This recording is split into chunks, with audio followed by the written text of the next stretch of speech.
सर्वांनी खुर्च्यांवरती बसून घ्यायचे. मागे उभं असलेली मुलं दीपक सागर खुर्चीवर बसून घ्या, उभा राहू नका. तसं कार्यक्रम आपलाच आहे, दरवर्षी प्रमाणे आपण या ठिकाणी साजरा करतो. याही वर्षी आपण चांगल्या आनंदाने साजरा करत आहोत. खुर्च्यांवर बसून घ्या सगळ्यांनी.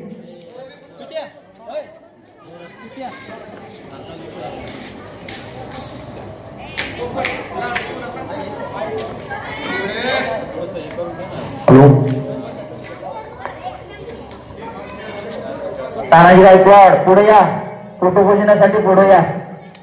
या या या उशीर केला तुम्ही, या.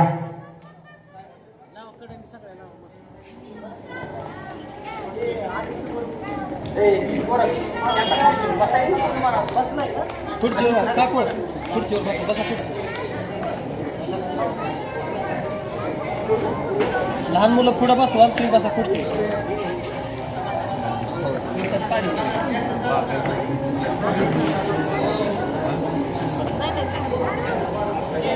Hello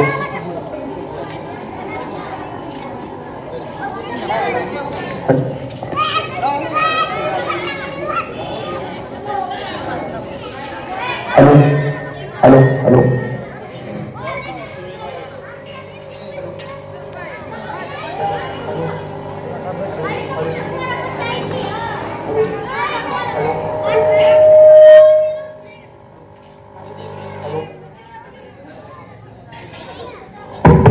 hello hello. या ठिकाणी डॉक्टर बाबासाहेब आंबेडकर यांच्या प्रतिमेचं पूजन प्राध्यापक भालेराव मॅडम आणि कोंजीर साहेब यांच्या हस्ते झालेलं आहे. तरी मान्यवरांनी स्टेजवर बसायचंय.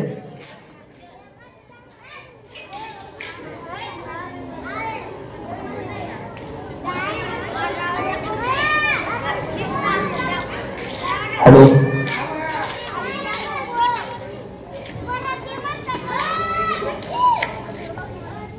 हॅलो. या ठिकाणी करकम पोलीस स्टेशनचे एपीआय सागर कोंजीर साहेब आणि आपल्या प्रमुख वक्त्या भालेराव मॅडम यांच्या हस्ते डॉक्टर बाबासाहेब आंबेडकर यांच्या प्रतिमेचं सर्वांच्या हस्ते या ठिकाणी सागर कोंजीर साहेब यांचा सत्कार होईल. या ठिकाणी सर्वांच्या हस्ते सागर कोंजीर साहेब यांचा सत्कार होईल.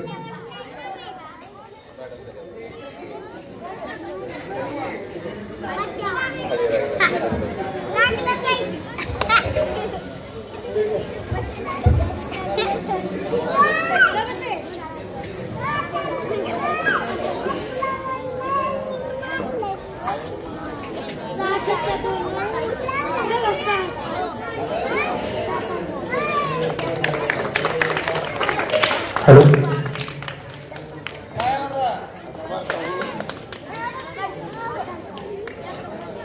हॅलो. बालेराव मॅडम यांचा सत्कार या ठिकाणी गायकवाड मॅडम यांच्या हस्ते होईल. तेजस्विनी गायकवाड यांच्या हस्ते आपल्या प्रमुख वक्त्या बालेराव नागवेड मॅडम यांचा सत्कार गायकवाड मॅडम यांच्या हस्ते होईल.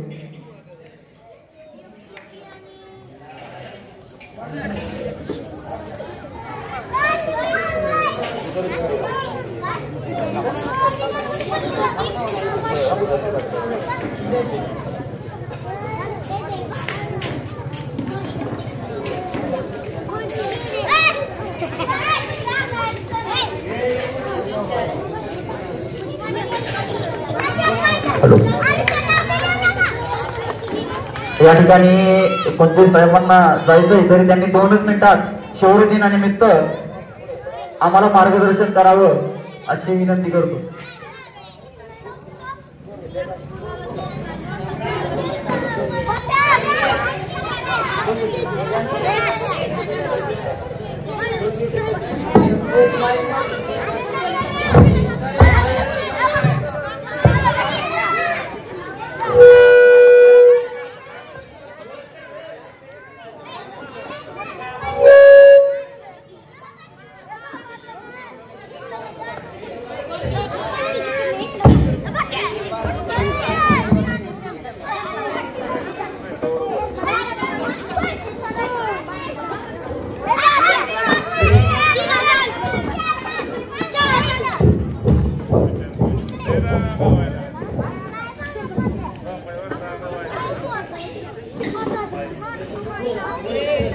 आज या ठिकाणी आपण शौर्य दिनाच्या अनुषंगाने एकत्र जमलेलो आहोत.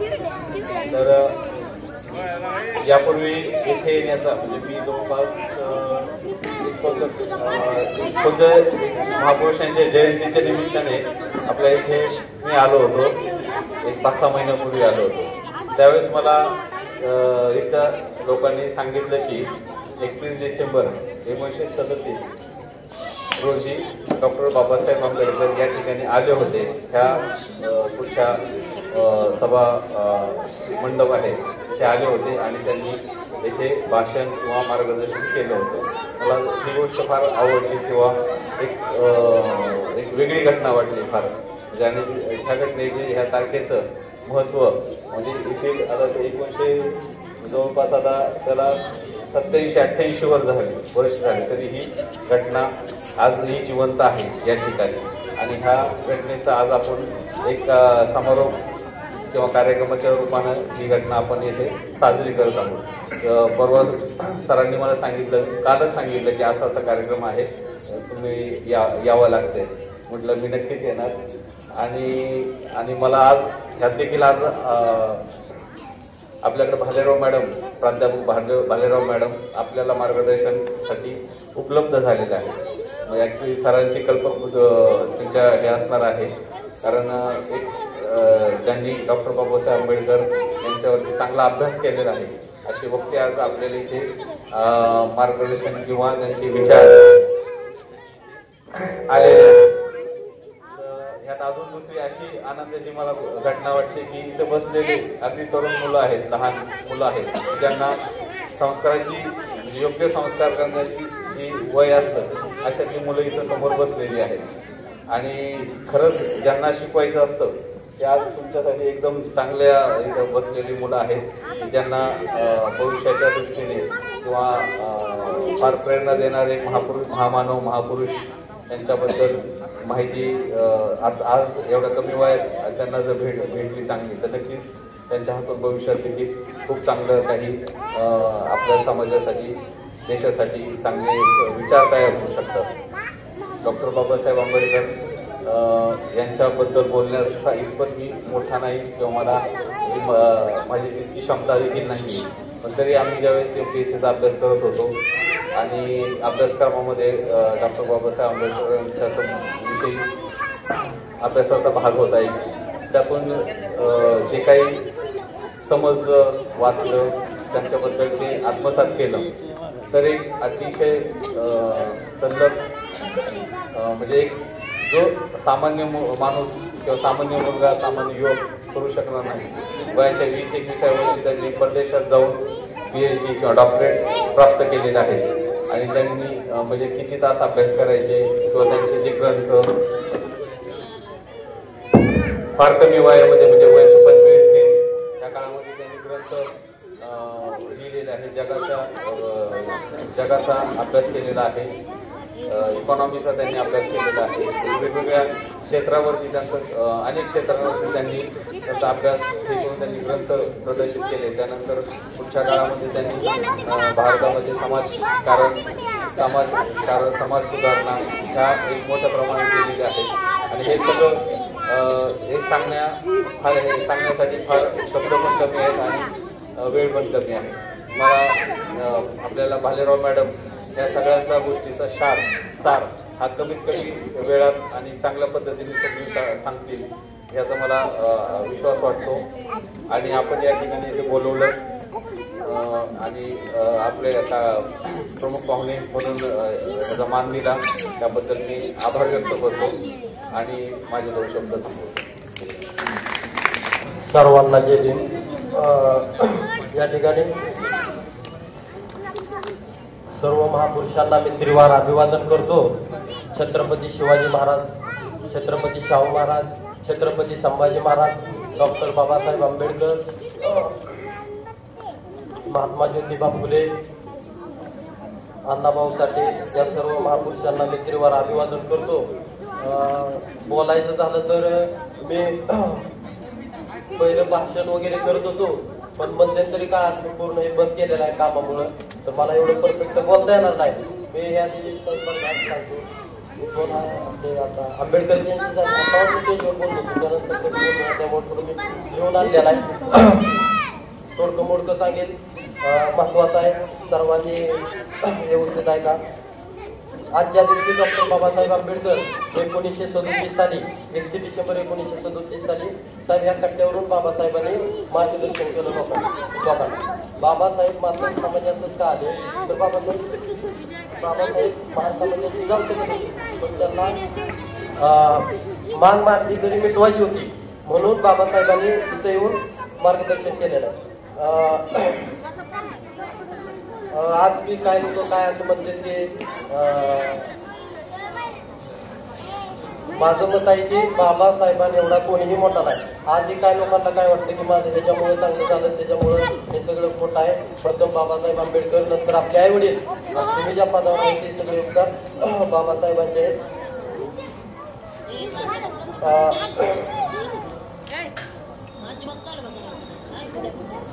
सोलापूरच्या एका कार्यक्रमामध्ये असाच एक व्यक्ती म्हणला की मला काही नाव माहित नाही त्यांचं पण मला असं समजलं की अशा व्यक्तीमुळे मी आज या मंत्रिपदावर आहे.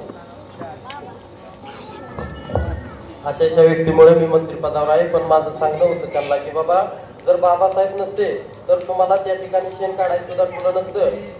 म्हणून मी म्हणेन की माझ्या समाजाला सांगणं माझं काम आहे. माझ्या समाजाला सांगणं माझं काम आहे की तुम्ही जो परफ्यूम वापरता तो परफ्यूम नसून बाबासाहेबांचा घाम आहे. एकच होती की सागर कुंजी साहेब इथं आलं पाहिजे, सागर कुंजी साहेब इथं आलं पाहिजे. बघा म्हणलं आहे ना साहेबांकडे काय म्हणजे त्यांच्या पदात थोडी ताकद आहे. तर मी 14 एप्रिलला बोललो होतो तुम्ही नव्हता मी म्हणलं की प्रत्येकानं असा विचार केला पाहिजे की माझा सुद्धा मुलगा सागर कुंजी साहेबांसारखा झाला पाहिजे. आता प्रत्येकाला वाटलं पाहिजे. आज सुद्धा बघा तुम्ही या ठिकाणी साहेब बघा कशी वरती 1 नंबर दिसतात, लाल दिव्याची गाडी असते साहेबांना तुम्ही बघत असाल फिरताना, एक ड्रायव्हर असतो एक बॉडीगार्ड असतो साहेबांसोबत. तर तुम्हाला सुद्धा वाटलं पाहिजे माझा सुद्धा मुलगा असा साहेबांसारखा थाटामाटात लाल दिव्याच्या गाडीत हिंडला पाहिजे. असं वाटतं का नाही बाबा तुम्हाला? मी काय आता बोलून नाही पण तुम्हाला वाटतं का नाही? कसं वाटतं? कुणाला वाटतं माझा सुद्धा मुलगा साहेबांसारखा असा हिंडला गाडीत फिरला पाहिजे? काय लय कमी लोकांना वाटतंय. मग काय करू द्या मुलाने तुमच्या? नको का लाल दिव्याच्या गाडीत फिरायला? असं प्रत्येकाला वाटलं पाहिजे. आपल्या मुलांना चांगलं शिक्षण द्या. चांगलं जेव्हा शिक्षण देता तेव्हा चांगला पगार भेटतो, चांगली नोकरी भेटते, चांगली बायको भेटते, चांगलं बंगला भेटतो. माझं तरी आपले मनोज कुमार साहेब आहेत, अतिशय 12वी फेल म्हणून त्याच्यावर पिक्चर सुद्धा आहे. तुम्ही बघा अतिशय 1 नंबर पिक्चर आहे. तर खूप अभ्यास करून त्यांनी कष्ट करून त्या पदावर गेले. IPS आहेत तर त्या साहेबांचं मत असं आहे की बाबा तुम्ही त्या पदावर गेला तर तुम्हाला सरकार वर्षाला 7 ते 10 लाख रुपयेपर्यंत खर्च करतं. गाडी, ड्रायव्हर, बॉडीगार्ड, चांगला बंगला, बंगल्याला सिक्युरिटी अतिशय चांगली भेटली. तर तुम्ही सुद्धा इथं मी काहीतरी बोलण्यासाठी नाही आलो, तुम्हाला चांगले सांगण्यासाठी आलेलो आहे. एक कविता सांगेन, मॅडम आले, सरांना बी बोलायचं आहे. असंच झालंय आजवरती, अंकुश आरेकर साहेबांची कविता आहे. असंच झालंय आजवरती, उघड्या पाठीवरती सूर्य घेऊन आपण नुसतं खापायचं माती.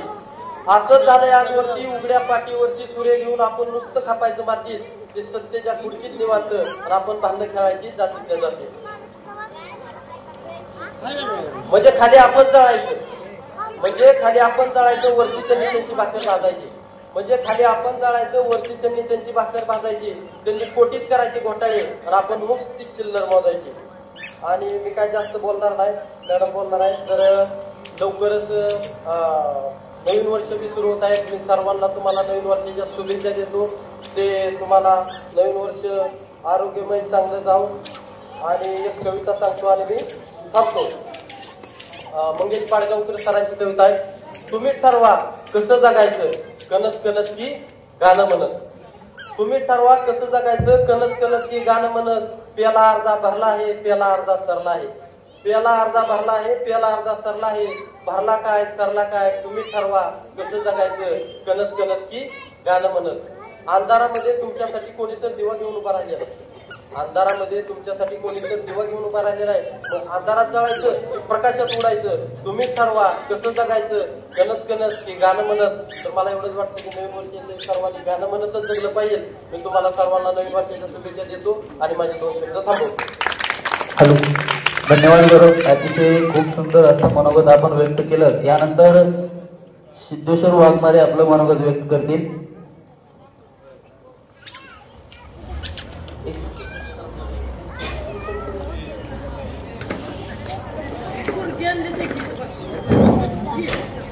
सर्वात प्रथम शौर्य दिनाच्या सर्वांना शुभेच्छा. वेळात वेळ काढून आलेले कर्कम पोलीस ठाण्याचे सागर कुंजीर साहेब हे त्यांचंही अभिनंदन संस्थेच्या वतीने व समाजाच्या वतीने करण्यात आलं.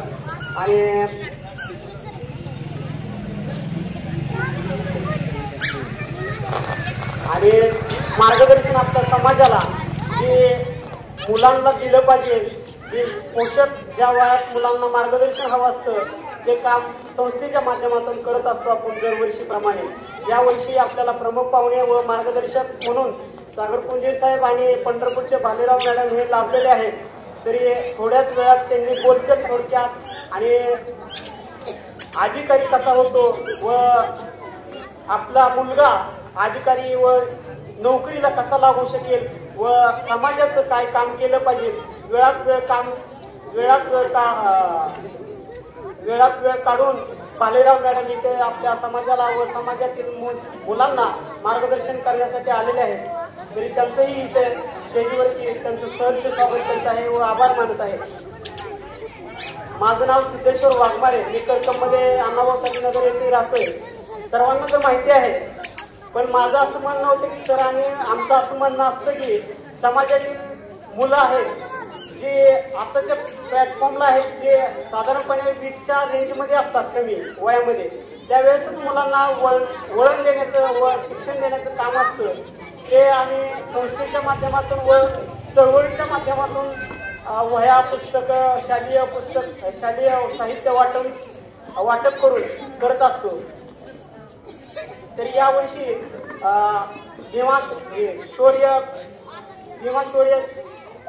शौर्य दिनाचे औचित्य साधून व संस्थेचे वर्धापन दिन आणि डॉक्टर बाबासाहेब आंबेडकर 31 डिसेंबर 1937 साली इथे आले होते. त्यांना येऊन 88 वर्ष पूर्ण होत आहेत आणि शौर्य दिनांना 207 वर्ष पूर्ण होत आहेत असे माझ्या माहितीप्रमाणे. हे डिजिटलवर आहे त्याच्यामुळे मी सांगत आहे. तरी सर्वांनी मुलांनी भालेराव मॅडम हे मार्गदर्शन करायला आलेले आहेत.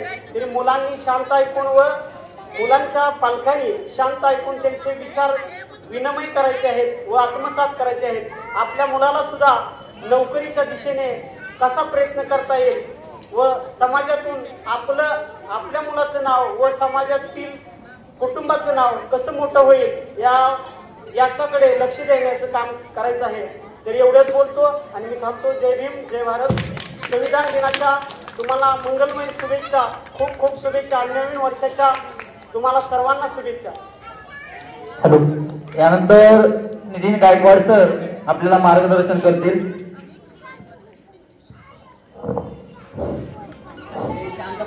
सर्वांनी शांत बसायचंय.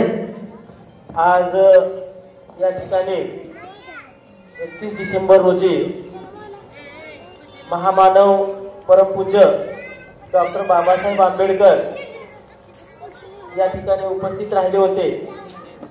त्या सदिच्छा भेटीचा 87वा वर्धापन दिन आहे. त्याचबरोबर भीमा कोरेगाव शौर्य दिन सुद्धा आजच उद्या आहे. प्रथमतः उपस्थित सर्व बांधवांना विनंती करतोय की या ठिकाणी आपल्याला मार्गदर्शन करण्यासाठी उपस्थित असलेले नागटिळक सर तसेच भालेराव मॅडम पंढरपूरवरून या ठिकाणी उपस्थित आहेत. सर्वांनी टाळ्या वाजवून त्यांचं स्वागत करायचं आहे. कृपया सर्वांनी जोरात टाळ्या वाजवा. आणि मी स्वतः मॅडमचं स्वागत करतो. हे काय कशासाठी आम्ही करतोय, काय आहे शौर्य दिन? आपल्याला आपल्या शौर्याचा इतिहास माहिती व्हावा. इथं बाबासाहेब आले होते, या विचाराचा प्रचार आणि प्रसार व्हावा यासाठी आम्ही दरवर्षी हा उत्सव साजरा करत असतो. या इकडं साईडला बसलेल्या माता भगिनीला विनंती आहे, खूप चांगला कार्यक्रम आहे, खूप चांगल्या विचाराचं या ठिकाणी देवाणघेवाण होणार आहे. त्यांना विनंती आहे त्यांनी इथं समोर येऊन बसावं. शौर्य दिन काय आहे? छत्रपती संभाजी महाराजांचा फोटो या ठिकाणी तुम्हाला दिसतोय. ज्या वेळेला संभाजी महाराजांना कैद केलं आणि कैद करून तुम्ही जर कुणी गेला असेल तर तुम्हाला माहित असेल की तुळापूर नावाचं गाव आहे भीमा कोरेगावच्या जवळ. तुळापूरला कैद केला आणि संभाजी महाराजांची तिथं विटंबना केली आणि संभाजी महाराजांचे तुकडे त्या नदीमध्ये टाकून दिले आणि एक फतवा काढला औरंगजेबने. हे तुम्हाला माहित नाही, इतिहास माहिती असावा म्हणून सांगतोय. संभाजी महाराजांचे तुकडे नदीत टाकले, इंद्रायणी नदीमध्ये, आणि औरंगजेबने फतवा काढला की याला कोणी हात लावेल या तुकड्याला त्याचे सुद्धा असे तुकडे केले जातील. फतवा काढल्यामुळं कोणच त्याला हात लावत नव्हतं. मग त्या नदीच्या काठी जना पर्टीन नावाची एक पर्टाची महिला धुण्याचं काम करत होती आणि तिच्या हाताला ते संभाजी महाराजांचे तुकडे लागले आणि ती घाबरून ती तुकडे तिनं साईडला टाकले आणि एक धनगराचा माणूस त्या ठिकाणी मेंढ्या राखत होता आणि त्याला सांगितलं की अरे दादा ही काय आहे? त्यावेळेला त्या दादाने सांगितलं की अगं जणे ही आपल्या राजाचं तुकडं आहे, परंतु ह्याला जर हात लावला तर आपलं सुद्धा असंच होईल असा औरंगजेबचा फतवा आहे. त्याच्यामुळे तू ह्याचा विचार सोड. आपण सगळे प्रामाणिक असतो. छत्रपती संभाजी महाराज शिवाजी महाराज आपले राजे आहेत. आपले राजे असल्यामुळे त्या जनाबाईला ते कर्मना ती गावच्या पाटलाकडे केली. दामाजी पाटील त्यावेळेला गावचे त्या पाटील होते वडूचे, आणि त्या पाटलाला तिने सांगितलं पाटील आपल्या राजाचे तुकडे नदीत पडले. पाटील म्हणाले की जणे ती तुझा विषय नाही, गप्पस, कुणाला सांगू नको. पण जणीला करमत नव्हतं. ती याला त्याला सांगत फिरत होती, पण कोणीही तिच्या मदतीला येत नव्हतं. शेवटी ती महारवाड्यात गेले आणि महारवाड्यात गेल्यानंतर तिथं ठगोजी आणि मंगोजी नावाचे दोन महान पुरुष तिथं आले आणि त्यांनी सांगितलं, जने काळजी करू नको, राजा माझा बी होता, आपल्या सगळ्याचा राजा आहे, आपण काय करू, राजाचा अंत्यविधी करू. आणि मग महारवाड्यातली सगळी लहान मोठी सगळे एकत्रित आले, जमन ते घेतलं आणि नदीत जाऊन संभाजी महाराजांचे तुकडे गोळा केले आणि गावातील एका साधू बुवाला सांगितलं की महाराज यांची अंत्यविधी करण्याचा कार्यक्रम तुम्हाला करावा लागेल. आजही मी 2018ला ज्यावेळेला दंगल झाली त्यावेळेला त्या ठिकाणी होतो आणि ती संभाजी महाराजांची समाधी महारवाड्यात आज सुद्धा बांधलेली आहे. जातीवादी महाराष्ट्रामध्ये जिथं संभाजी महाराजांची महारानं बांधलेली समाधी आहे तिथं फक्त पत्रे, छोटस पत्रे लावून छोटाच तिथं समाधी आहे. त्याच्या समोर शिवले पाटील नावाचे गावचे पाटील आहेत, तिथं मात्र भव्य दिव्य संभाजी महाराजांचे स्मारक आहे. महारवाड्यात जिथं संभाजी महाराजांची खऱ्या अर्थाने तिथं त्यांना अंत्यविधी केला होता तिथं मात्र आज काय तिथली जागा उपेक्षित राहिलेली आहे. पुढं ही झाल्यानंतर पेशवाई, तुम्ही भीमा कोरेगावला आज संध्याकाळी जाणार आहेत, टीव्हीवर तुम्हाला दिसेल. पेशवाई त्या ठिकाणी पेशवा आणि इंग्रजांमध्ये युद्ध झालं आणि त्या ठिकाणी महार मंडळीचं आपल्या प्रतिनिधी माणसांचं म्हणणं असं होतं की आम्हाला सन्मान मिळाला पाहिजे, आमच्या गळ्याचं गाडगा आणि पाठीचा झाडू जर गेला तर आम्ही पेशवेच्या बाजूने इंग्रजाविरुद्ध लढू. परंतु त्या ठिकाणी पेशवांनी सांगितलं की तुम्हाला महारांना, मांगांना, बहुजनांना सुईच्या टोकावर बसेल एवढा सुद्धा सन्मान आम्ही देणार नाही. मग त्या ठिकाणी शिगनाक आणि रायनाक नावाच्या महार योद्ध्यांनी इंग्रजांच्या बाजूने लढून इंग्रजांनी शब्द दिला की आम्ही तुम्हाला सन्मान देतो आणि म्हणून इंग्रजांच्या बाजूने लढले आणि त्या शिगनाक आणि रायनाक नावाच्या महारांच्या सैनिकाने त्या ठिकाणी 28,000 पेशवे नष्ट केले, 28,000 पेशव्यांना मारले.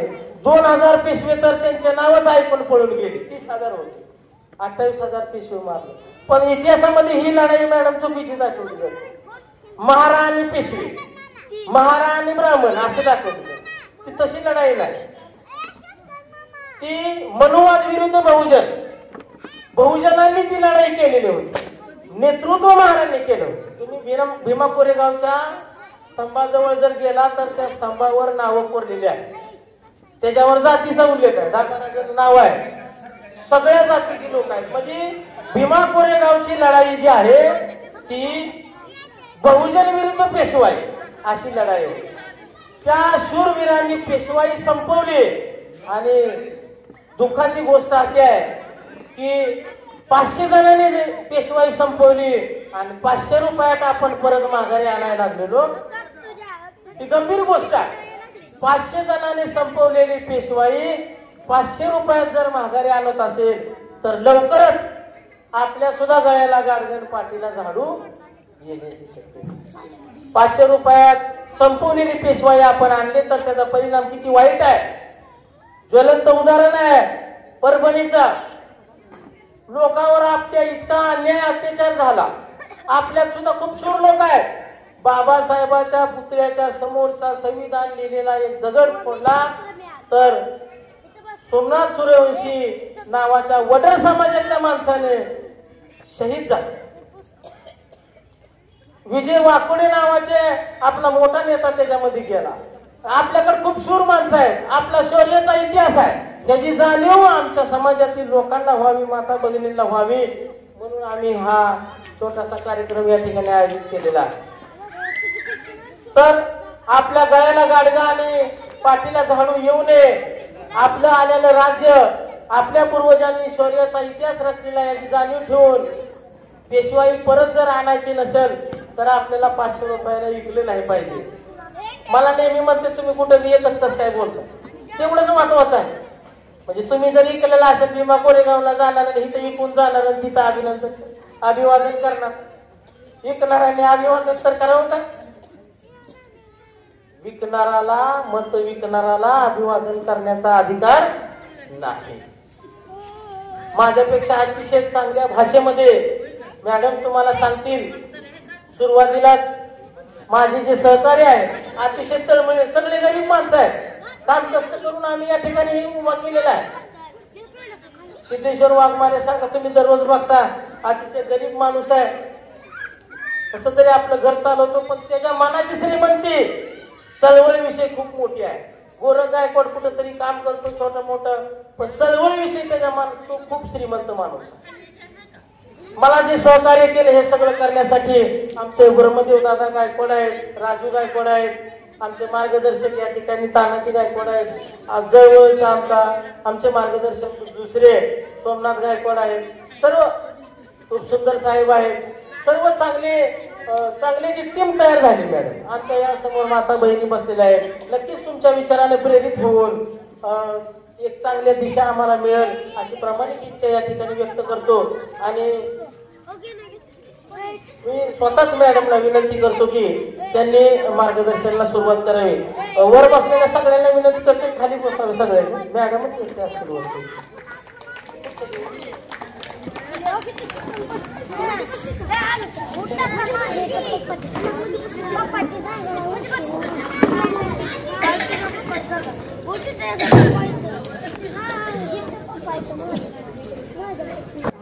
पुढे येऊन बसायचे. स्नेहाचा आणि क्रांतिकारी जय भीम. आपल्याला घरी पाहुणा आल्यावर जय भीम म्हटल्यावर आपण जय भीम म्हणतो की नाही. आता मी तुम्हाला जय भीम घालते. जय भीम, जय भीम, जय भीम. थकवा, मरगळ, अज्ञान, अंधकार, गुलामी अशा ते बुरसटलेल्या विचारांना आणि मनामध्ये साठलेल्या कैक नकारांना एकाच शब्दाने जर उजाळी मिळून स्वच्छता येत असेल, असा जगातला प्रेरणादायी शब्दच नव्हे तर आमचा ऑक्सिजन सुद्धा म्हणावा लागेल. त्या शब्दाला जी एक धार आहे तिच्यातून कैक मेंदूचे ऑपरेशन झालेले आहेत आणि रंजल्या, गाजलेल्या, पिचलेल्यांना, दडपलेल्यांना एक नवं जीवन मिळालेलं आहे. त्या शब्दाचं नाव आहे काय? जय भीम. मनापासून मनापर्यंत तुम्हा सर्वांना माझा पुनश्च एकदा जय भीम. आज डॉक्टर बाबासाहेब आंबेडकर पावनभूमी बहुउद्देशीय संस्था यांच्यातर्फे 31 डिसेंबर ज्याला जगामध्ये 31st म्हणतात, जगात काय म्हणतात त्याला? 31st म्हणतात.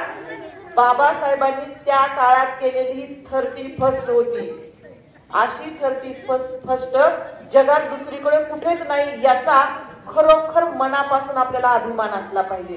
कारण जगात आज सूर्य तोच आहे, सूर्य तोच आहे, परंतु पूर्ण 365 दिवस आज रात्रीत बदलणार आहे. भूतकाळ काही होणार आहे आणि भविष्यकाळ काही होणार आहे. आणि अशा काळामध्ये, वर्तमान काळामध्ये 87 वर्षापूर्वी बाबासाहेब इथेच का आले असतील याचा जर विचार केला तर मन इतकं भरून येतं की त्या दिवसाचं बाबासाहेबांचं नियोजन काय असेल आणि ते नियोजन अजून का पुढे आलं नाही असा प्रश्न याच्या पूर्वीही आल्यावर मला पडला होता, आजही पडलेला आहे. आणि असा इतका सुंदर कार्यक्रम, वैचारिक मंथन तुम्ही या दिवशी ठेवलेला आहे, त्याबद्दल आपल्या सर्वांचं मी स्वागत करते मनापासून. आता सर्वांना एक विनंती करते, आपण सर्वांनी खरंच मनापासून आधी शांतपणे बसून घ्या.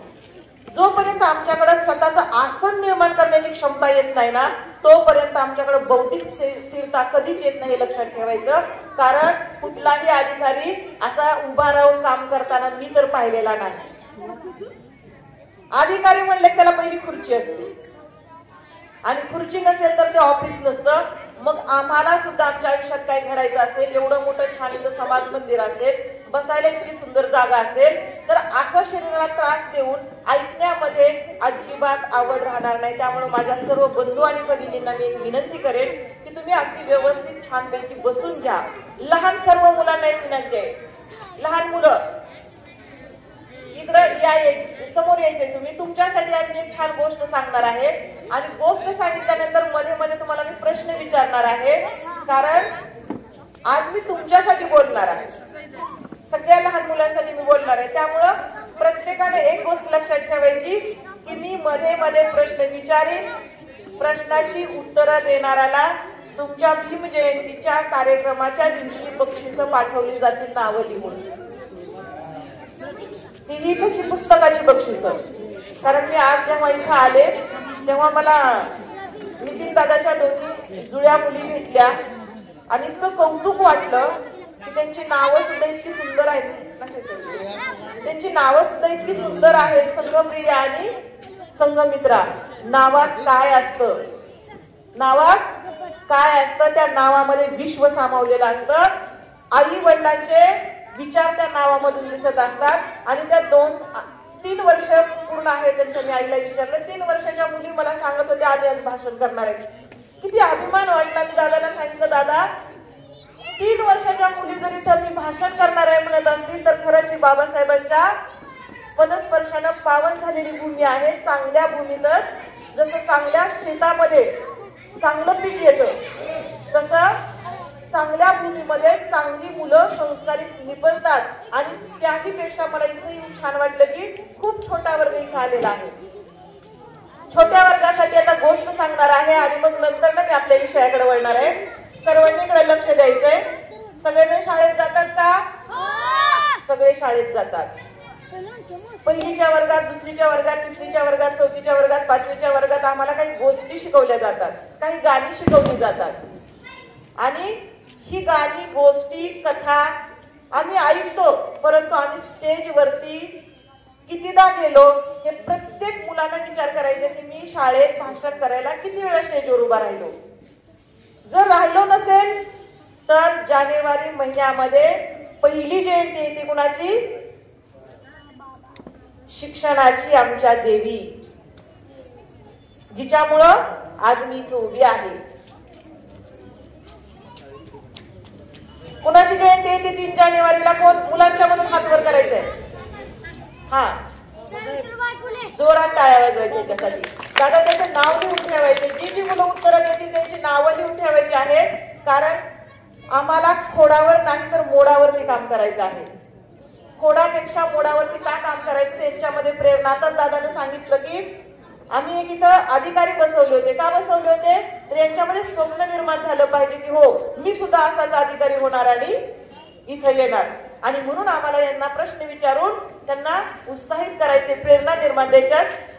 क्रांती ज्योती सावित्रीमाई जयंती 3 जानेवारीला सुरुवातीलाच येते. पहिला सण आमचा कोणता असतो? 1 जानेवारीचा पहिला सण कोणता असतो आमचा? हात वर करून सांगायचंय. हा, पाठीमाग लाल ड्रेसच्या पाठीमाग मुलगी, हा हात वर केलेला कोणता दिन असतो? हा, शौर्य दिन. जोरात टाळ्या वाजवायच्या. शौर्य दिन इथं लिहिलेलंच नाव आहे ना, म्हणून आम्ही जिथं असतो ना तिथं गेल्यानंतर बोर्ड काय लिहिलाय, संस्था कोणाची आहे, कार्यक्रम काय आहे, आयोजक कोण आहे, संयोजक कोण आहेत, यांची वारंवार चौकशी करणारी जी मुलं असतात ना त्यांना काय म्हणायचं? सदस्य विवेक बुद्धी वापरणारी लहानपणापासूनची ती मुलं असतात.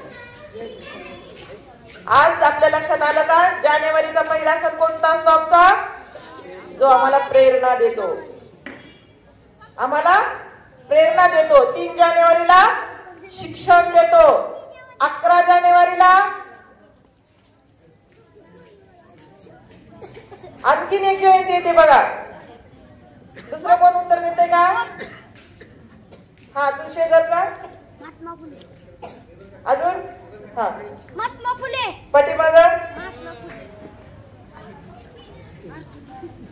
इतिहास वाचला पाहिजे म्हणून तुम्हाला मी विचारलं. 1ली, 2री, 3री, 4थी, 5वी सगळेजण तुम्ही हजर आहेत का? शिवाजी महाराजांचं नाव ऐकलंय? ऐकलंय. त्यांच्या आईचं नाव ऐकलंय? कधी येते त्यांची जयंती? काय नाव आहे त्यांच्या आईचं? जिजाबाई. राजमाता जिजाऊ. हा जानेवारी महिना आमच्यासाठी किती प्रेरणादायी आहे. या महिन्यामध्ये संपूर्ण वर्षाची ऊर्जा आमच्यामध्ये यावी इतकी थोर महान माणसं या महिन्यात जन्मलेली आहेत आणि यांच्यावरची भाषणं माझी वहीमध्ये लिहून असली पाहिजे. किती मुलांच्या वहीमध्ये भाषणं लिहून आहेत सांगा याच्यावरती? लिहून आहेत? व्हेरी गुड, खूप छान. नसतील आजपर्यंत. आज गेल्यानंतर काय काम करायचंय? मोबाईल घेता की नाही तुम्ही? असं कोण आहे का रे की मी मोबाईलच घेत नाही मॅडम? खरं खरं विचारा घरी. कोणी आहे का? अजिबात नाही. मला सुद्धा गॅरंटी आहे. पण मोबाईलवर काय बघता रे? गेम बघता. गेम बघता, बरोबर आहे. आजपर्यंत बघितलं ना?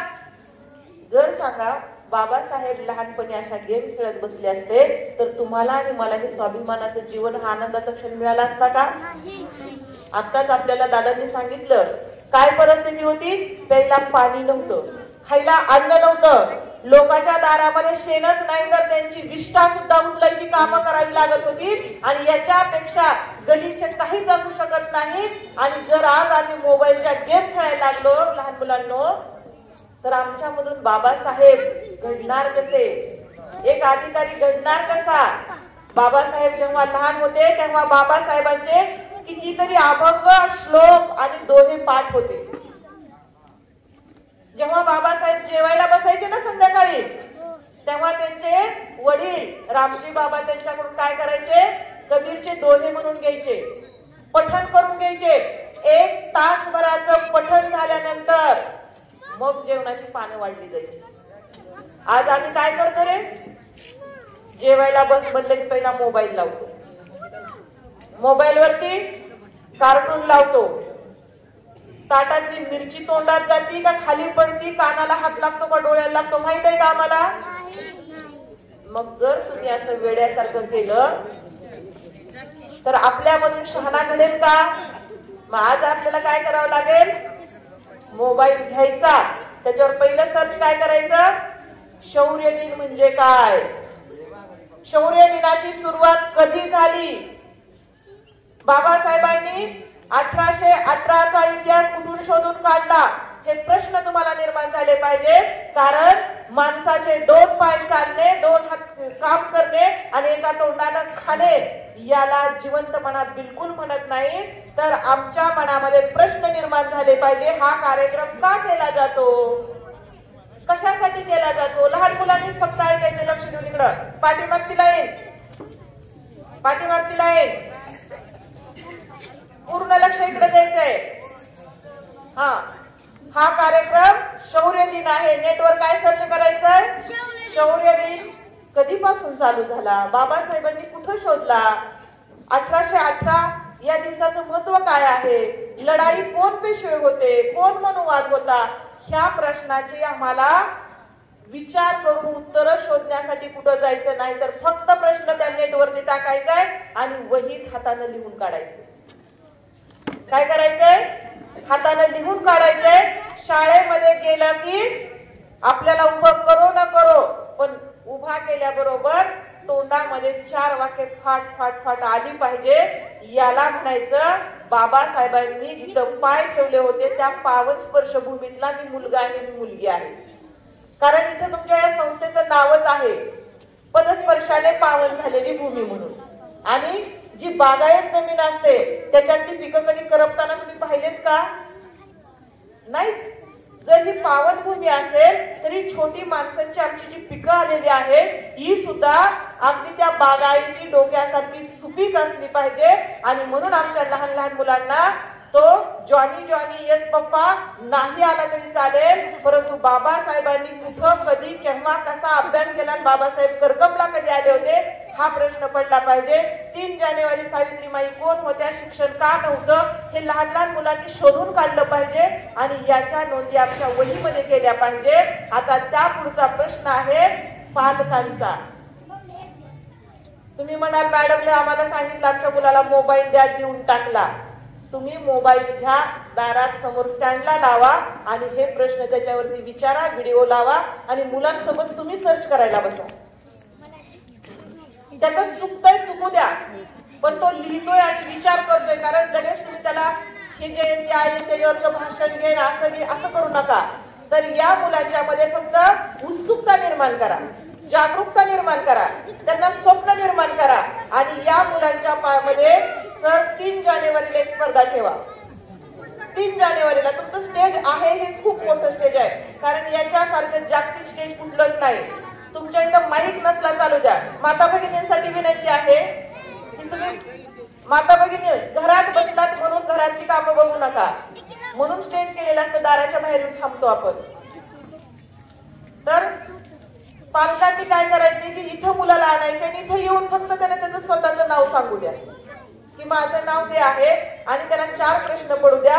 ह्या मुलांसाठी एक गोष्ट तुम्हाला सांगते की आम्ही गरुड पाहिलाय ना, गरुड पाहिला. गरुडाचं आयुष्य किती असतं रे? सगळ्यात जास्त गरुडाला आयुष्य असतं, तो 80 वर्ष 70 वर्ष जगू शकतो. परंतु कसा जगतो? पहिला जर गरुड असेल जन्मलेला तर तो आभाळाच्या ढगांच्या तिथं वरती जातो, जिथं पाऊस पडतो. सगळे पक्षी काय करतात? घरट्यामध्ये झाडांच्या डोलीमध्ये लपून बसतात. गरुड काय करतो? त्या ढगांच्या वरती जातो. जेव्हा तो त्याच्या निम्म्या वर्षाचा होतो तेव्हा मात्र त्याला त्याचं अन्न सुद्धा खाता येत नाही, कारण त्याचे नख वाढतात. जे त्याचे पंजे असतात ना, त्या पंजाची नख वाढतात. ज्या पंखाच्या बळावरती तो उंच आकाशाच्या भेदीला, गगनाच्या वरती जाऊन आकाशाच्या भीतीला भेदला जातो, त्याचे ते पंख जाड आणि कमजोर व्हायला लागतात. आणि त्याही पेक्षा जो क्षणात कितीही उंचावरून आपली शिकार पकडत असतो त्या चोचीवरती मांस यायला लागतं आणि मग त्याला काय होतं? उपाशी राहावं लागतं. चोचीनं त्याला शिकार करता येत नाही, त्या नखांनी ती व्यवस्थित पकडता येत नाही आणि पंखाने उडता येत नाही. अशा वेळी गरुड 2 पर्याय त्याच्या पुढे ठेवलेले असतात. एक, दुसऱ्यांनी आणलेल्या मृत मांसावरती जगणे. दुसरं, गुपचूप मरण स्वीकारणे. हे दोन्ही पर्याय त्याला मान्य होत नाहीत. तो तिसरा पर्याय स्वतः निर्माण करतो. तो जिथं कुठलाही पक्षी नाही, माणूस वस्ती नाही, प्राणी नाही, अशा दुर्गम भागामध्ये जातो. त्याला जितकं उडता येईल, जेवढा काळ उडता येईल तेवढा काळ तो जास्तीत जास्त लांब उडत जातो, जिथं त्याला कोणीही पाहू शकणार नाही.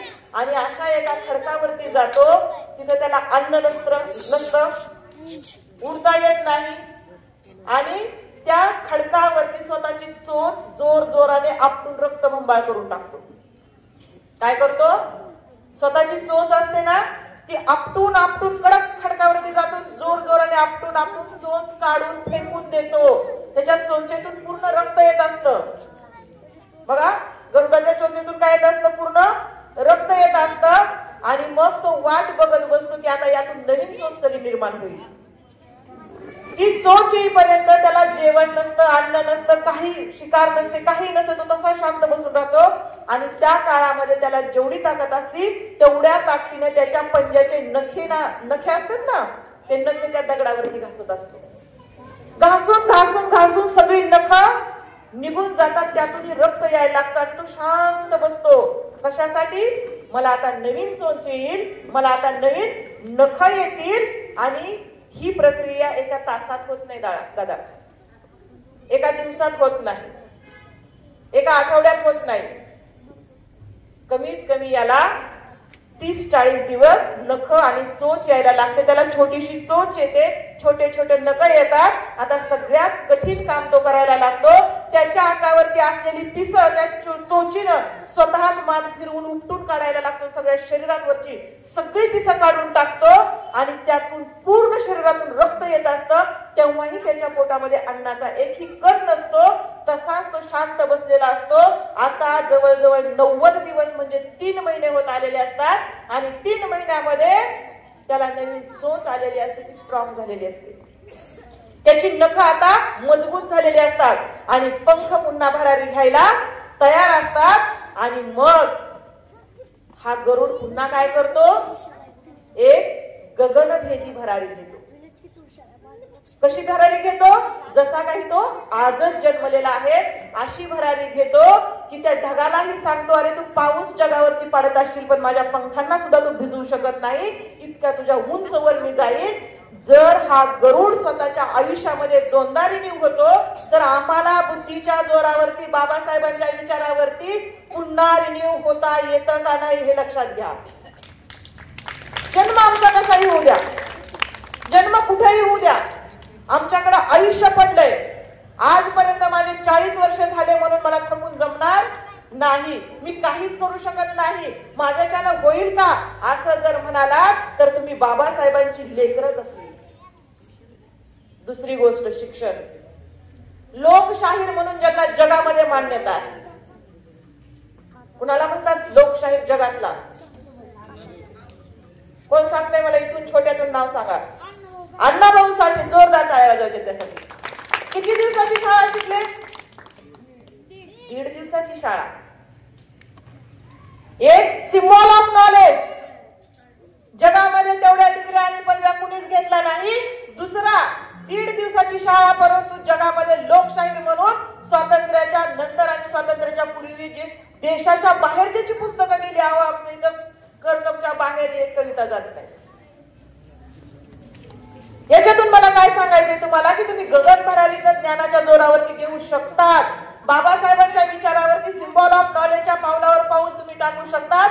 परंतु माझ्या काही माता आहेत, माझ्या काही भगिनी आहेत, त्यांची लवकर लग्न झालेले आहेत, त्या शिकलेल्या नाहीत, परंतु त्यांचे विचार अण्णाभाऊ साठेंच्या बरोबरीचे असू शकतात, पण त्या कधी बोलतच नाही. का? मला काही जमेल का? मला काही येईल का? मी कुठं म्हणते तुम्ही स्टेजवरती जावा. तुमच्या घरामध्ये छोटे छोटे ही जी मुलं आहेत, यांना तरी तुम्ही 4 चांगल्या ज्ञानाच्या गोष्टी सांगू शकतायच ना. त्यांना तुम्ही चांगलं घडवू शकताय. आणि जर समजा प्रत्येक घरामध्ये ही राजमाता असेल, ही सावित्री माता असेल आणि त्यागमूर्ती माता रमाई असेल, त्या घरामधली मुलं कुठं जायला पाहिजे हे मी तुम्हाला सांगायची गरज नाही. शौर्य कशाला म्हणतात? रणांगणावर जाणं, रणांगणावरती जाऊन लढाईने शत्रूचे डोके उडवणे आजच्या परिस्थितीला योग्य आहे का? त्या काळाची एक रणांगणाची भूमी असते. आजची आमची रणांगणाची भूमी कसली आहे? लेखनीचं रणांगण आहे आमचं. पेनाची तलवार आहे आमची, विचारांची बुद्धींची धार आहे त्याला. जर आमच्या घरामध्ये या 3 माऊल्या आजपासून तयार झाल्या, कोणत्या? शिकलेली कमी असेल परंतु तिच्यामध्ये वैचारिक ताकद असेल की ती एखादं गाणं मुलाला म्हणून दाखवेल आणि त्या मुलामध्ये एवढं स्ट्रॉंगपणा निर्माण करेल की तू हे करू शकतो. दुसरी शिक्षण द्या, शिक्षणाच्या गोष्टी सांगा. आणि तिसरी त्यांना त्याग शिकवा. त्याग कसला शिकवायचा आहे त्यांना? त्यांना सांगायचे का घर सोडा, कुठे जंगलात जा, असा त्याग शिकवायचा आहे का? नाही. तर आज मी या कार्यक्रमाला आलेलो आहे आणि घरामध्ये आज माझ्या काय आहे? मोबाईल चालू आहे. इथून गेल्या गेल्या मला काय होणार आहे? कार्यक्रम संपला, इथलं ऐकलं सोडलं, घरी गेलो की मोबाईल घेतला. किती छोटा त्याग आहे बघा तुमच्यासाठी. हे छोट्या पिल्ल्यांसाठी चाललंय, मोठ्यांसाठी नाही. त्या मोबाईलचा किती वेळ त्याग करायचा आहे? 1 तास त्याग करायचा. कशासाठी करायचा आहे? त्यावेळी एक पुस्तक घ्यायचे, पुस्तक घ्यायचंय आणि घरात सगळ्यांना ऐकू जाईल अशा भाषेमध्ये वाचायचे.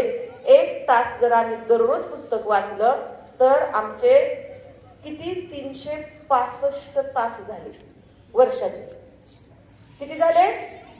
365 तासामध्ये जर वाचलेली मुलं एका बाजूला ठेवली आणि मोबाईलवरती कितीही व्हिडिओ बघितणारी, मोबाईलच्या पोस्ट वाचून बोलणारी मुलं जर एका बाजूला ठेवली तर हा फरक तुमच्या लक्षात येईल की वाचाल तर वाचाल बाबासाहेबांनी का सांगितलं होतं. वाचनाने आमच्या संपूर्ण शरीराचा सर्वांगीण विकास होतो. आणि म्हणून आजपासून एक करायचं, आजीला सांगायला लावायची एक गोष्ट. आजीला एक काम आहे की तिनं चांगली गोष्ट सांगायची. आजीनं गोष्ट चिवकाऊची नाही सांगायची आम्हाला. आमच्या काकून आम्हाला गोष्ट कुणाकडून तरी ऐकायचे पुस्तक, स्वतःला वाचता येत नसेल, मला माहित आहे सगळ्यांना वाचता येते, परंतु एखाद्या दुसरीचा प्रश्न मी ते मांडते. आजीनं सुद्धा आमच्या आज पुस्तक वाचलं पाहिजे, आमच्या काकूनं ताईनं पुस्तक वाचलं पाहिजे. आणि या माझ्या लेकरांना जसा डब्याला तुम्ही शिदोरी म्हणून पोहे देता, उपमा देता, नवीन पदार्थ करून देता की नाही, मुलाला देता की नाही आई म्हणून, का? त्याला भूक लागते. भूक लागणे हा प्रत्येक प्राण्याचा स्वाभाविक गुणधर्म आहे. भूक नाही असं कोणी आहे का? भूक प्रत्येकालाच लागते. परंतु मानवाचा प्राण्यापासून माणूस होण्याचा जो प्रवास आहे त्याच्यातली सगळ्यात मोठी भूक आहे बुद्धीची. या बुद्धीच्या भूकेचं तुम्ही काय करणार आहात? कुठं मिळणार त्याचं जेवण? भूक लागली, डबा नाही, हॉटेलमध्ये जाऊन वडापाव खाईल, रस्त्यावरती कुरकुरे कुठं घेईल, चॉकलेट खाईल, गोळी खाईल. अरे पण त्याच्या बुद्धीला जर तुम्ही जेवण दिलं नाही ते लेकरू कुठं जाईल? आहे का तुमच्या घरात एखादं पुस्तकाचं कपाट? असेल त्यांनी हात वर करा, जोरात टाळ्या वाजवायचे.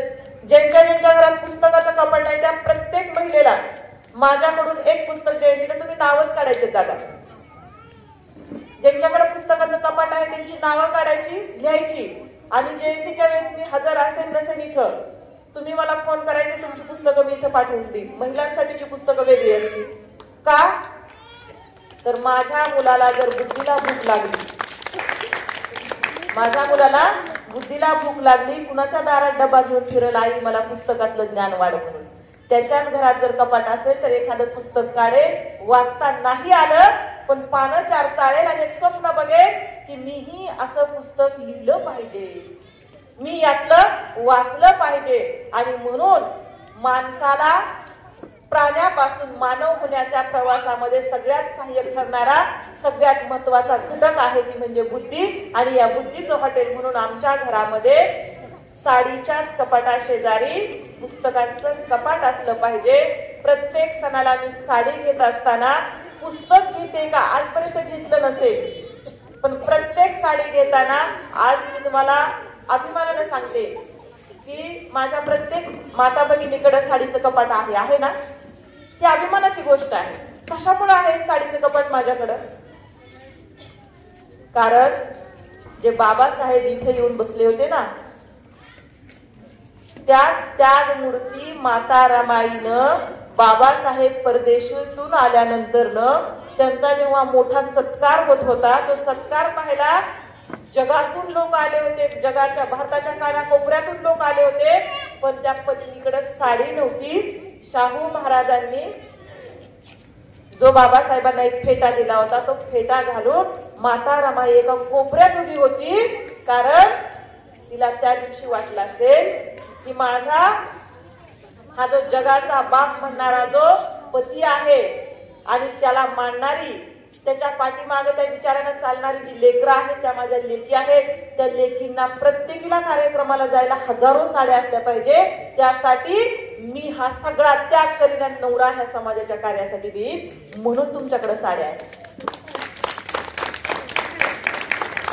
आमच्या साड्या कोणत्या कामाला येतात? मी इथं आले तेव्हा पाहिलं इथं देवाचं. माझा देवाला विरोध मुळीच नाही, माझा अंधश्रद्धेला विरोध आहे. मी साड्यांच्या मधूनच तुम्हाला सांगायला लागले, माझा देवाला विरोध नाही. देव या संकल्पनेचा अर्थच आम्हाला व्यवस्थित कळलेला नाही. जो देतो तो दाता, दाता म्हणजे दान देणारा, दुसऱ्याच्या दुःखामध्ये सहभागी होणारा, त्याला देव ही संकल्पना मानली जाते. आम्ही अभ्यास करत नाही, वाचत नाही, दिसला दगड त्याला शेंदूर लावलेला असला की देव म्हणतो. कुणी सांगितलं तुम्हाला तो देव आहे म्हणून? कुठल्या पुस्तकात त्याचा पुरावा तुम्हाला सापडतो? जर आम्ही बाबासाहेब जिवंत होते हे जर शोधलं तर त्याचा आम्हाला पुरावा मिळतो. कबीर जिवंत होते याचा पुरावा मिळतो. या देवाला तुम्ही देव म्हणता, अहो ह्या देवी नाही, फेरी आहे. फेरी कुणाला म्हटलं जातं? ज्यांनी स्वतः ज्ञानार्जन केलं होतं, अभ्यास केला होता, मोठ्या मोठ्या संगीनी घेतल्या होत्या, संगीनी म्हणजे सभा घेतल्या होत्या, त्याच्यातून लोक जागृती केली होती आणि कधीही त्यांनी शिलाचं दृष्ट केला नव्हता. कुणाच्या दारामध्ये 4 घरं मागायला त्या गेल्या नव्हत्या. स्वतःच्या ज्ञानावरती आयुष्य पोचलं होतं. अशा प्रत्येक गावामधल्या तिला देवी देणारी ज्ञान, दाता, दातृत्व अशा अर्थानं मानलं जायचं. की त्या दगडात असेल का? त्याही पुढे जाऊ. जर समजा ती तुमचा देव आहे, मला मान्य आहे, चला तुम्ही माझी मोठी बहीण आहात, ताई आहात, आहे. कोणती देवी तुम्हाला म्हणते की 5 घरं मागूनच खा? आईने जर समजा उद्या डब्बा केला नाही, लेकरू 5 घरं मागून खायला लागलं तर तुम्हाला आवडेल का? मग कुठल्या पुस्तकातला तुम्ही अभ्यास केला हेच मला कधी कधी प्रश्न पडतो. कुठल्या पुस्तकातला अभ्यास केला? प्रत्येक आई वडिलांना वाटतं मी डॉक्टर असेल तर माझा मुलगा MD असावा, मी प्राध्यापक असेल तर तो प्रोफेसर असावा. मग कोणत्या आई बापाचं असं स्वप्न असेल की माझ्या मुलानं दारोदार मागावं? त्या आई बापाचं स्वप्न असं असेल की मी त्या काळामध्ये सुद्धा जगाला ज्ञानाचा प्रकाश देत होते, विद्वत्ता देत होते, अभ्यासपूर्ण माहिती देत होते, स्ट्रगल करत होते. माझ्या लेकरांनी सुद्धा त्याच वैचारिकतेनं काय केलं पाहिजे? अभ्यास केला पाहिजे, जगामध्ये 4 लोकांना साक्षर केलं पाहिजे, स्वयंपूर्ण केलं पाहिजे, किमान स्वतःचा स्वयंदीप तरी झालं पाहिजे. अशा असणाऱ्या त्या मातांना तुम्ही देवी म्हणून, तुमच्या गावात कदाचित नसेल पण हे पाहिलंय म्हणून मी सांगते, जिथं बाबासाहेबांचा हा कट्टा आहे, जिथं अंधश्रद्धा खोडून काढून 22 प्रतिज्ञा दिलेल्या माणसाचे पाय लागले, त्याच्याच पुढे हे जपलंय. याच्याकडे पाहिल्यावर मला पूर्ण विरोधाभास जाणवलाय. मी तुम्हाला तुमची श्रद्धा तोडा म्हणत नाही, पण तिला अंधश्रद्धेची जोड देऊ नका. कारण माता रमाईनं त्याग केला होता, सावित्री मातेनं आम्हाला शिक्षण दिलं होतं. साड्या आम्हाला मिळतात, त्या नवरात्रीचे 9 रंग करण्यासाठी मिळत नाही. साड्या आम्हाला मिळतात, नवरात्रीचे 9 रंग करण्यासाठी साड्या बिलकुल मिळत नाहीत. हा तुमचा जो गैरसमज आहे तो पहिला काढा. आमचा रंग कसला असला पाहिजे? आमचा रंग तेजस्वी असला पाहिजे. नवरात्रीचे रंगच मानायचेत ना तुम्हाला? माझा रंग पहिला कसा असला पाहिजे? तेजस्वी असला पाहिजे. माझ्या बुद्धीचं, माझ्या चातुर्याचं, माझ्या ज्ञानाचं तेज माझ्या चेहऱ्यावर जर येत नसेल तर तुमच्या कुठल्याही देवीच्या रंगाला तुम्ही चुकीचं ठरवत आहात. लक्षात येते? आम्हाला एखादी चांगली सुशिक्षित स्त्री असली की आम्ही तिच्याकडे असं करून बघतो, कसली भारी वाटली, कपड्याने ती भारी वाटली नाही, ती डॉक्टर झाली म्हणून भारी आहे. तुम्ही तिच्या त्या तेजानं भाळता. मग हे तेज तुम्हाला तुमच्या मुलात मुलीत बघावंसं वाटत नाही का? म्हणून तुम्हाला सांगितलं की माता रमाईने केलेला त्याग म्हणून तुमच्या घरात साड्यांचं कपाट आहे. सावित्री मातेने केलेला त्याग म्हणून तुमच्या घरामध्ये साड्यांचं कपाट आहे. आणि जर तुम्हाला आता स्वतःच काय करायचं असेल तर माझी आई त्या आहेत. कोण आहेत? माझी त्या आई आहेत. त्या आईने मला कुठल्याच पुस्तकात सांगितलं नाही की बाये तू एक बकरं काप, तुझं पोरगं डॉक्टर होईल. सांगितले का कुठं? नाही सांगितलं. त्या उलट महात्मा फुलेंनी ज्यांना बाबासाहेबांनी गुरु मानलं, त्या महात्मा फुलेंनी काय सांगितलेलं आहे की तुम्ही त्या अंधश्रद्धेतून बाहेर या आणि काय करा, स्वतःचा पुस्तकाचा मार्ग निवडा. त्या काळामध्ये स्वतःचं घर दार धन दौलत इस्टेट वैभव सगळं पणाला लावलेल्या माणसांनी सांगितलेलं. बाबासाहेबांनी ऐकलं. बाबासाहेब सूर्यच नाही तर ताऱ्याला सुद्धा नाव दिले बाबासाहेबांचं. कशामुळं? तेज वलय. मग त्या मार्गाने जर आम्हाला चालायचं असेल तर माता भगिनींनो, साडीच्या कपाटाच्या शेजारी पुस्तकाचं कपाट तुमच्या स्वतःच्या हक्काचं असलं पाहिजे आणि त्याच्यामधली पुस्तकांची संख्या तुमची वाढली पाहिजे. तर तुमच्या मुलांच्या बुद्धीची भूक भागू शकते. आणि जे मुलं बुद्धीनं पोटभर जेवण करतात ना, त्यांना इकडं तिकडं हात पसरत फिरायची कधीच गरज लागत नाही. शौर्य कशाचं असावं तर आजपासून आमच्या बुद्धीचं शौर्य असलं पाहिजे. विद्वत्ता आमची कसली असली पाहिजे? लेखणीमध्ये एक जर 4 शब्दाच्या जर ती ओळी लिहिल्या, जग बदल घालून घाव सांगून गेले मज सिमराव, याला म्हणायचं तलवार, त्या तलवारीची धार.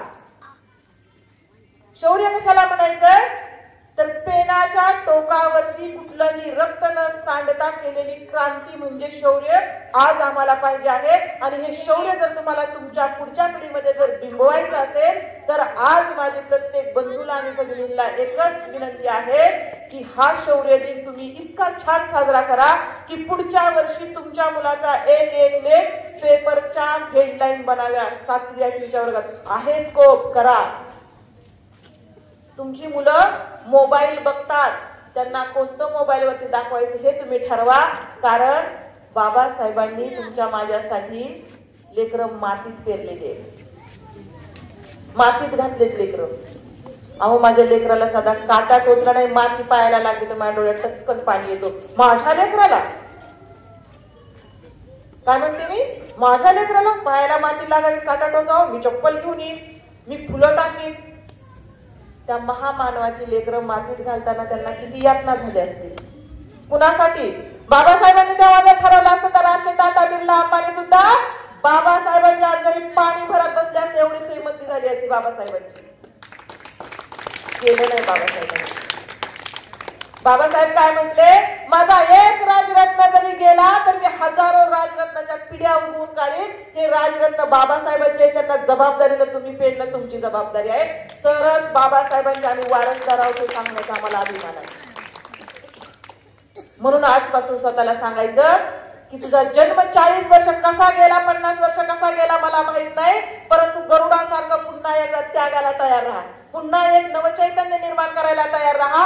आजच माझा जन्म झाला असं जर बाबासाहेब नागपूरमध्ये म्हणत असतील तर बाबासाहेबांच्या पावनभूमीमध्ये एखादा चांगला विचार ऐकून माझा आज पुनर्जन्म होतोय, मी प्रगतीच्या मार्गाने चालून माझी पुढची पिढी चांगली करू शकते, हे सुद्धा आम्ही आज ठरवलंच पाहिजे. याला मी च लावून सांगते, ठरवलंच पाहिजे.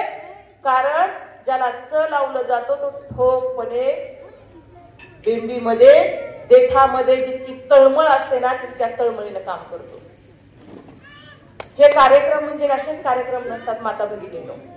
कुणीतरी मोठा व्हायचा, कुणाला तरी पेपरात नाव यायचं म्हणून समाज सुधारक कधीच काम करत नाही. समाज सुधारक 11व्या शतकातला असू द्या किंवा 21व्या शतकातला असू द्या, त्याच्या मनाची एक प्रामाणिकता असते. नितीन दादाला मला वाटतं मी 18 पासून ओळखत असेल. आपलं ते दादाचं लग्न होतं ते सुद्धा खूप सुंदर म्हणजे योगायोग झाला होता. तेव्हापासून मी ओळखते त्यांच्या काम करण्याची प्रामाणिकता. मला अजिबात कुणाला बरं बोलायला आवडत नाही. तुम्ही म्हणाल की दादांनी बोलवलं आणि म्हणून दादाचं गुणगान गाणे. दादा हा एकमेव हे काम करत नाही, कारण दादाचे तुम्ही सगळे आहात. तुम्ही सगळेच हे काम तळमळीनं करताय.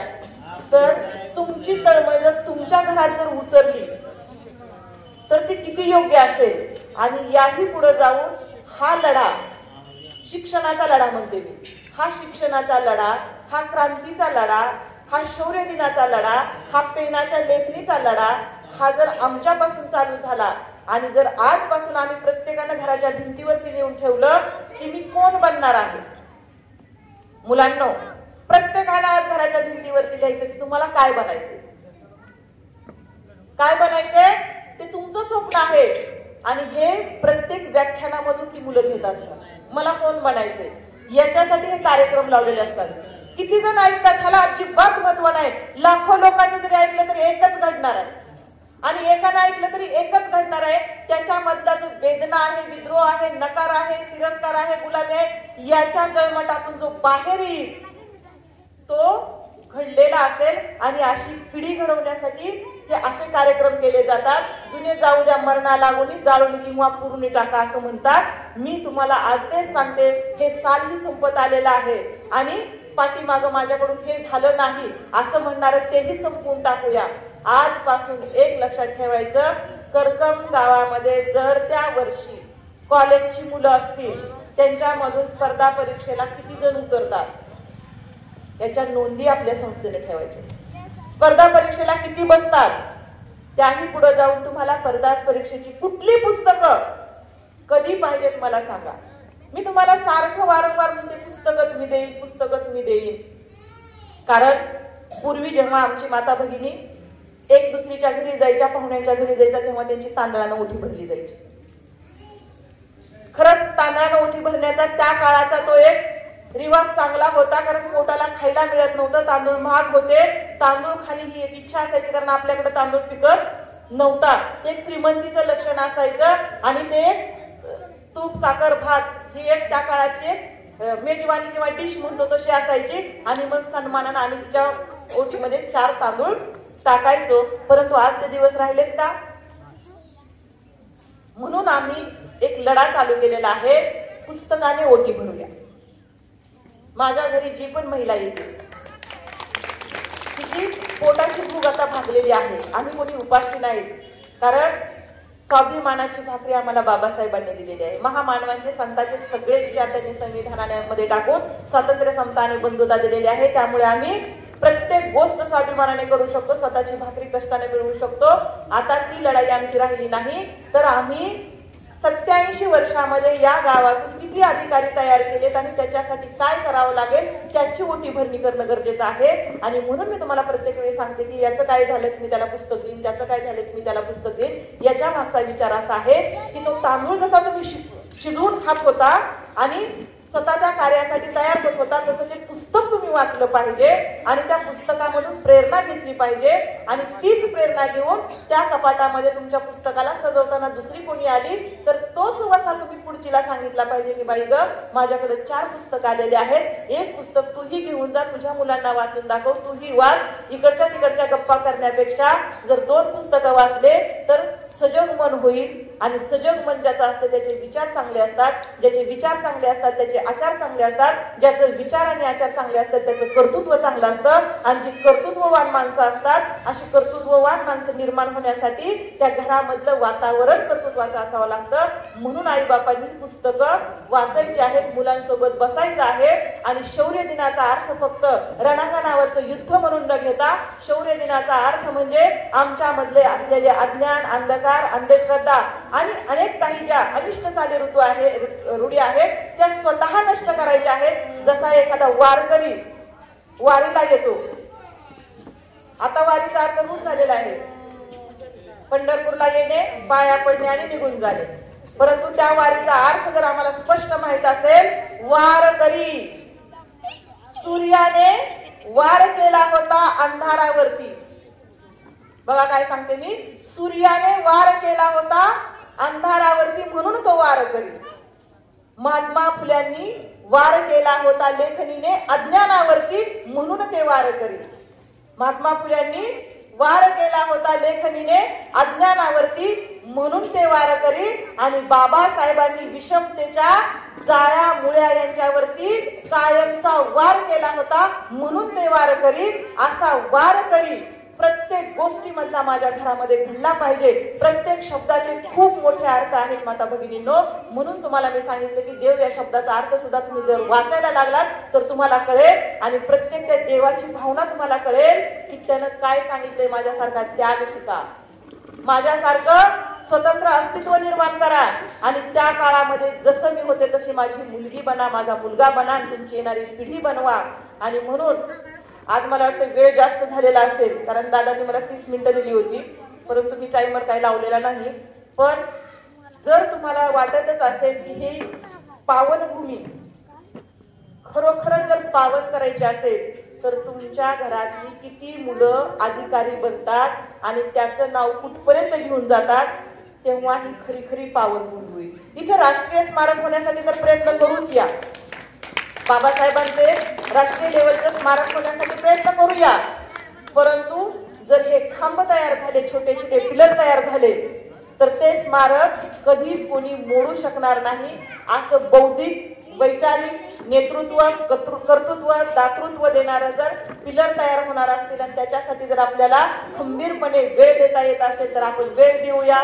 ज्यांना अभ्यास करून ज्ञान देता येते त्यांना अभ्यास करून ज्ञान देऊया. ज्यांना छोट्या छोट्या स्पर्धेच्या माध्यमातून त्यांना पुढे आणता येते ते करूया आणि हे पिलर तयार करूया. त्याचबरोबर हे राष्ट्रीय स्मारक कसं होईल याच्यासाठी वारंवार आपण म्हणेल तिथपर्यंत जायची माझी तयारी आहे, मला सांगा आणि तुम्ही चला. याच्यावरती सुद्धा एक चांगलं काम करूया, कारण स्मारकच ही आमची प्रेरणा असतात. त्याच्याकडे पाहून आम्हाला काम करावं असं वाटतं, एक चैतन्य येतं. आणि हे स्मारक व्हावं यासाठी तुम्ही निवेदन तयार करा, त्या निवेदनाचा पाठपुरावा करू. कारण महात्मा फुले, सावित्रीबाई फुले यांचं विद्यापीठाला नाव असंच गेलं नाही. 2007 साली 3 जानेवारीला त्याचा पहिला लढा मी लढलेली आहे पुण्यामध्ये. त्यामुळं याचाही पहिला लढा लढायला मी चालू करते. तुम्ही तयार राहा आणि हे काम आपण एक दिवस नक्की निश्चित करू. त्याचबरोबर वैचारिक पिढी किती प्रमाणात चांगली घडवता येते त्यासाठी प्रामाणिकपणे प्रयत्न करू. आपल्यामधून कमीत कमी दर वर्षाला 10 अधिकारी कसे तयार करता येतील याच्यासाठी तुम्ही सज्ज राहा. तुम्हाला लागेल ती मदत करायला मी तयार आहे. फक्त खोडावरती काम करण्यापेक्षा मोडावरती काम करायचं जर तुम्ही डोक्यात घेतलं तर प्रत्येकाच्या घरात मोड आहेत. या मोडावरती काय करा, जाती दंगली हे शिकवण्यापेक्षा, बघा मी काय सांगते, बाबासाहेबांच्या विचारमंचावरती उभा राहून सांगते, जातीय दंगली शिकवण्यापेक्षा माझ्या मुलांना बौद्धिक दंगली आणि बंडखोर दंगली शिकवा. बंडखोर कुणाला म्हणायचं? बंड कुणाला करायला येत असतं? ज्याच्या बुद्धीची एकाग्रता कोणीही भंग करू शकत नाही असाच माणूस योग्य तऱ्हेचं बंड करू शकतो. कारण बंड करायला ऐर्या गैऱ्याची ताकद नसते, तिथं बुद्धीची चमक लागते. अशी बंडखोर वैचारिक पिढी निर्माण करण्याची आम्ही शपथ घेतली पाहिजे. आणि कोणत्याही वेगवेगळ्या येणाऱ्या या ज्या व्हॉट्सअपच्या पोस्ट आहेत त्या पोस्टवरती तरुण बंधू भगिनींना विनंती आहे, आक्रमक होऊ नका. आक्रमक होऊ नका. कारण तुमच्या माझ्या आक्रमक होण्याला काहीच काम होणार नाही. तर सुयोग्य नियोजन करून त्याच्यावरती अंमलबजावणी कशी करता येईल याच्यासाठी विचार करा, मीटिंग घ्या आणि योग्य ते काम करा. कारण आम्ही एखादं भडकाऊ भाषण केलं तर आमची मुलं लगेच भडकतात आणि मग अभ्यास सोडून चिडतात, ओरडतात आणि आमच्या अशा कित्येक पिढ्या आज गारद झालेल्या. हे आता थांबलं पाहिजे. आणि म्हणून आमची वैचारिक पिढी जर घडली तर वैचारिक पिढी फक्त सोशल मीडियावर न आधारित राहता अभ्यास करेल, वाचेल, खरं खोटं काय हे बघेल आणि कायदा सुव्यवस्था स्वतःमध्ये आणेल, अधिकार पदावर राहील आणि तिथून अंमलबजावणी कशी करेल याच्यासाठी सुयोग्य सामाजिक नियोजन आम्ही केलं पाहिजे. आणि यासाठी आपणच नाही तर संपूर्ण जगानं सुद्धा तयार झालं पाहिजे. त्यात आपली मुलं पुढं पाहिजे. असे प्रयत्न करा. मुलांच्या पुढं भडकाऊ विधानं करत असताना त्यांचा वयोगट लक्षात घ्या. त्याचबरोबर घरातलं जे तुमचं वातावरण आहे घरातलं आरोग्यदायी वातावरण ठेवा. घरातलं आरोग्यदायी वातावरण म्हणजे काय? आता तुमच्या इथं कुणी नाही, परंतु आमच्या अनेक गावात फिरण्यात लक्षात आले की कुणाच्या घरामध्ये काही व्यसन असतात, सिगारेट असते किंवा काही असतं आणि ते मुलं बघतात. त्याला काय म्हणायचं? म्हणजे आजारी घर म्हणायचं. आजारी घर म्हणायचं, निरोगी घर म्हणायचं नाही त्याला. कारण त्या मुलाच्या मानसिकतेवर त्याचा परिणाम होतो. टेन्शन आलं की मला काहीतरी दारू वगैरे लागते, टेन्शन आलं की मला सिगरेट वगैरे लागते. हे लहान मुलांवरती परिणाम करतं.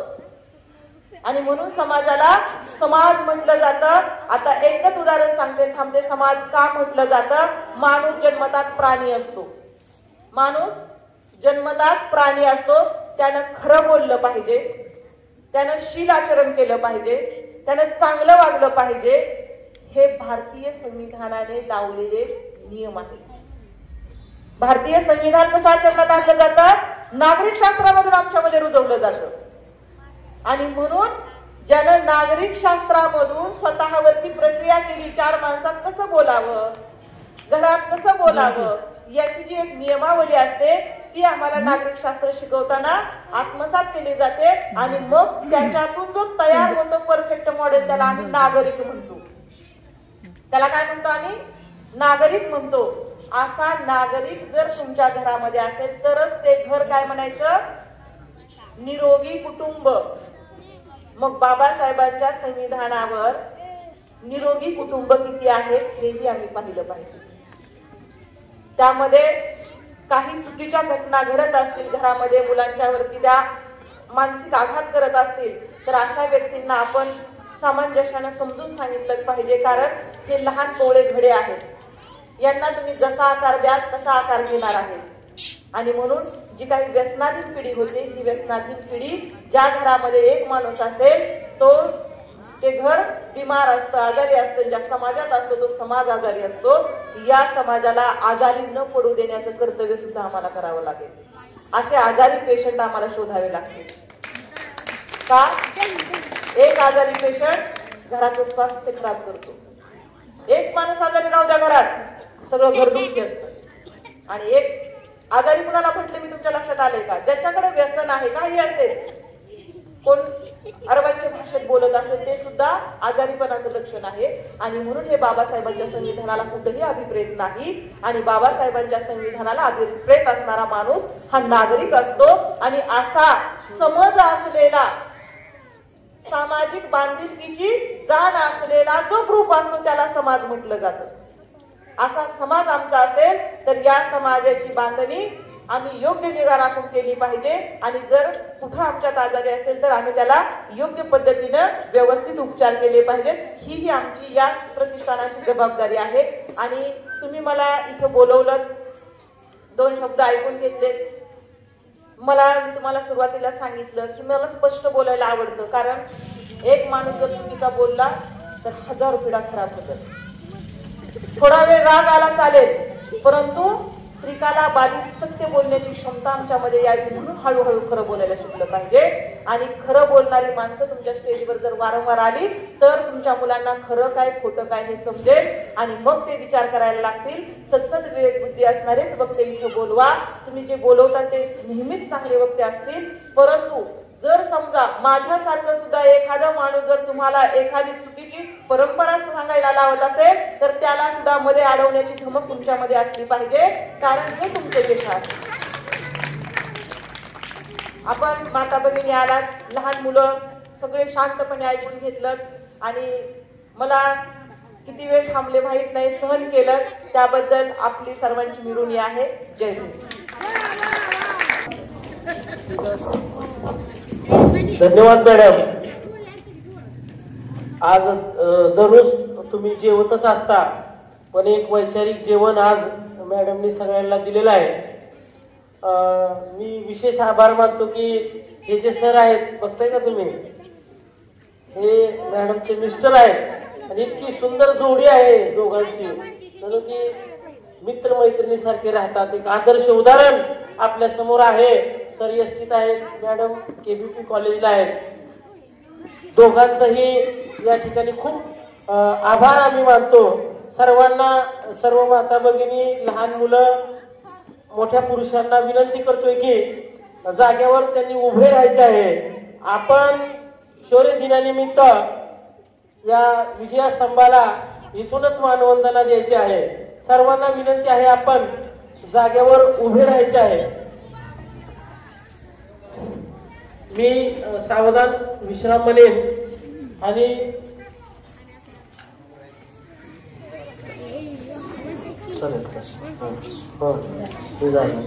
तर आपण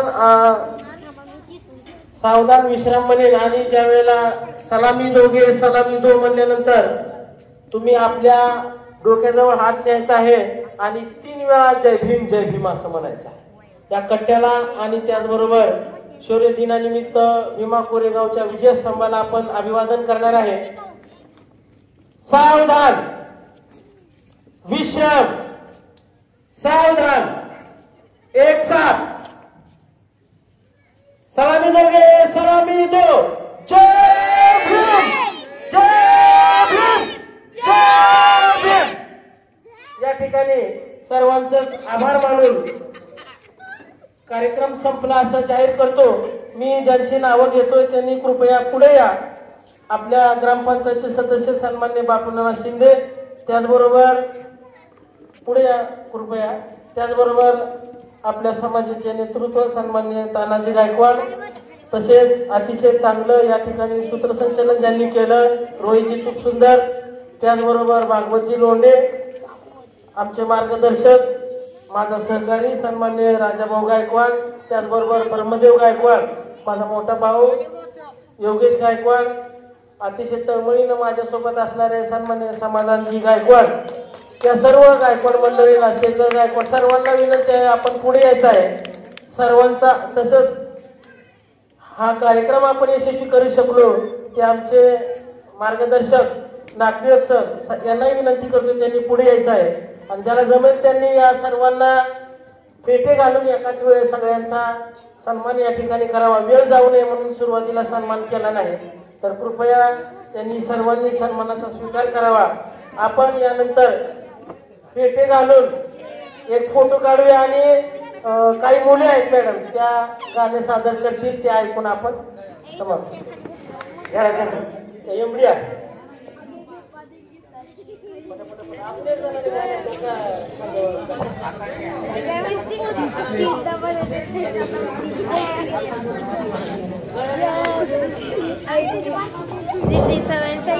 माझा मोठा बंधू सन्मान्य राजाभाऊ गायकवाड, तसेच ब्रह्मदेव गायकवाड,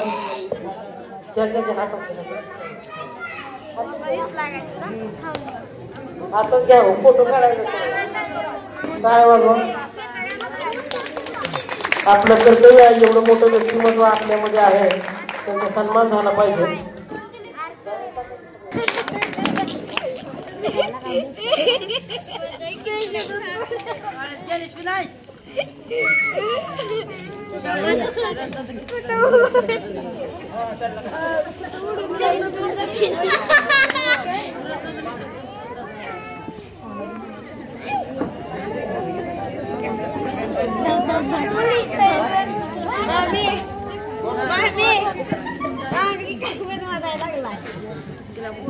बेधडक आणि रोखठोक बातम्या पाहण्यासाठी करकम सुपरफास्ट न्यूज चॅनलला सबस्क्राईब करा व बेल आयकॉनवरती क्लिक करून नोटिफिकेशन ऑन करा.